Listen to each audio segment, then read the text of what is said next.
ओम साईराम भक्तों। आज प्रवीण महामुनि ऑफिशियल इस चैनल पर आप सभी साई भक्तों का मैं स्वागत करता हूं। और आज बाबा की विशेष बातें करने में मुझे बहुत आनंद हो रहा है कि मैं इस विषय पर बोल रहा हूं जो कि आज हर एक व्यक्ति का एक साइकोलॉजिकल प्रॉब्लम हो चुका है, बन चुका है।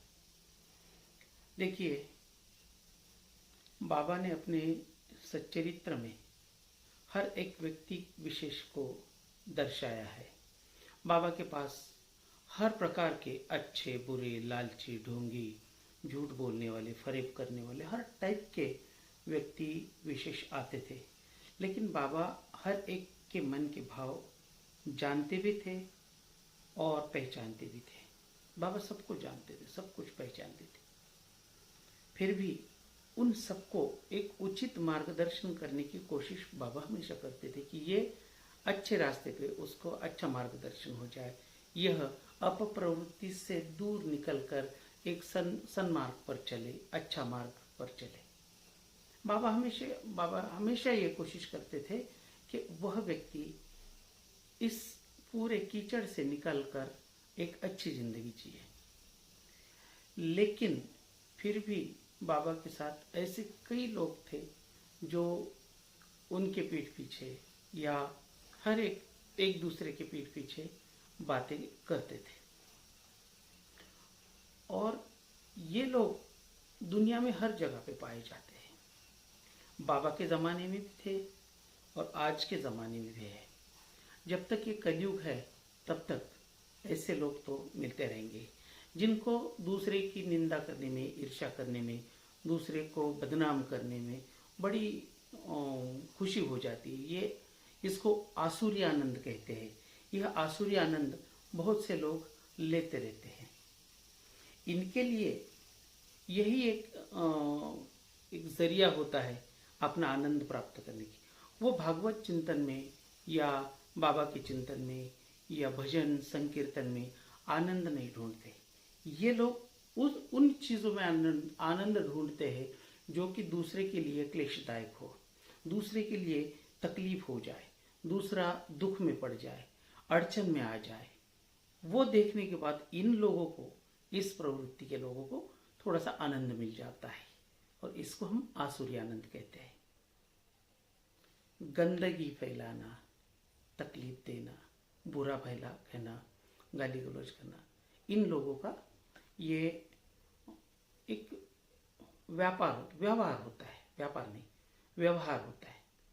और व्यवहार के कारण इनकी एक आदत सी बन गई है। तो आइए इसी के ऊपर बाबा ने अपने साई सच्चरित्र में 19वें अध्याय में बहुत सुंदर सा उदाहरण दिया है कि 19वें अध्याय में बाबा एक बार एक शुकर को निर्देशित करते हुए कहते हैं कि वो देखो, वो सुअर है।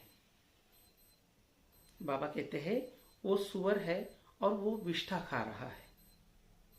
अब ये विष्ठा खाना बहुत गंदी बात है, लेकिन उस सुअर को वह कार्य करने में बड़ी रुचि हो रही है, बड़ा आनंद प्राप्त हो रहा है। बाबा दिखाते कि देखो, वो कार्य करने में उसे आनंद मिल रहा है और सबको मालूम है कि वो गंदगी है, लेकिन उसमें उसको आनंद मिल रहा है। तो इसके पीछे बाबा को कहना ये था कि कुछ लोग हैं जिन्हें दूसरे को बदनाम करने में, दूसरे को तकलीफ देने में या दूसरे को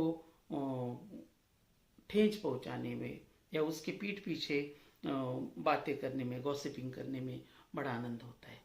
और वो लाइक दैट, वो शुक्र वाली बात ऐसा होता है, पीठ पीछे बात करते हैं।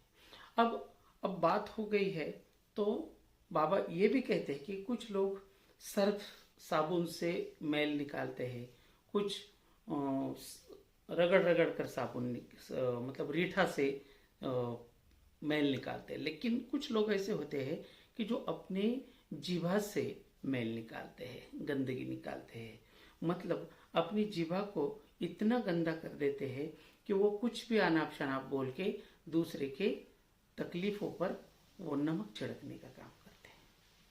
तो बाबा कहते हैं कि ऐसे लोगों से हमने दूर रहना चाहिए, वितंडवाद से हमेशा दूर रहना चाहिए, क्योंकि बाबा कब क्या करे बोल नहीं सकते, क्योंकि कर्म यही एक ऐसी चीज है जो घुमा फिरा के अपने पास आती है। अच्छा कर्म करोगे तो अच्छा फल मिलेगा, और बुरा कर्म करोगे तो उसका फल भी हमें इस जन्म में भुगतना पड़ेगा, क्योंकि ये कलयुग है।